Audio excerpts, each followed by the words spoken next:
এসেছি হচ্ছে একটা শ্মশানে, যেখান থেকে কালো জাদুর মাধ্যমে শত শত মানুষকে ক্ষতি করা হয়, মৃত্যুর দিকে ঢেলে দেওয়া হচ্ছে। অনেক মানুষকে আমি দেখেছি মারা যাইতে। গতকালকে একটা রোগীর ছোট বাচ্চাকে তান্ত্রিক জিনে মেরে ফেলছে। আপনারা জানলে অবাক হবেন, আমি শত শত রোগী দেখেছি যে তারা মারা যায়, কিন্তু আমার মনে একটা কৌতূহল ছিল এই কালো জাদুটা কোথা থেকে করা হয় এবং এই তান্ত্রিক জিন কোথায় থাকে। ঝুমঝুম করে শ্মশানে, হ্যাঁ ঝুমঝুমপুর শ্মশানে থাকতে, ঝুমঝুমপুর শ্মশানে। আচ্ছা, এরপরে চালনা করছে না?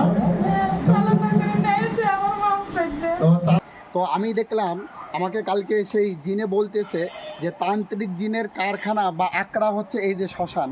আল্লাহ সুবহানাহু ওয়া তাআলা বলছে জিন দুই প্রকার, একটা হচ্ছে মুমিন, একটা হচ্ছে কাফের। তো কাফের জিনরা কিন্তু এই মন্দিরে থাকে, এই শ্মশানে থাকে। এই যে মানুষকে পোড়ানো হয়, এই হাড়গোড় খায়, এরপর হচ্ছে মানুষকে, এরা তো ভালোভাবে মাটি দেয় না। দেখেন কবরস্থানে কবর দিছে, আমাদের মতন কিন্তু এরা কবর দেয়নি, এরা কোনো রকমভাবে ঢেকে দিছে একটুভাবে। তো এটা হচ্ছে জিনে খায়, বুঝতে পারছেন? জিনে ঘুরে ঘুরে এটা খায়। এরপরে হচ্ছে জিনকে পূজা করে। কিছু তান্ত্রিক আছে এই মন্দিরে থাকে, তারা হচ্ছে পূজা করে, জিনকে পূজা করে এরপর হচ্ছে মানুষকে ক্ষতি করে।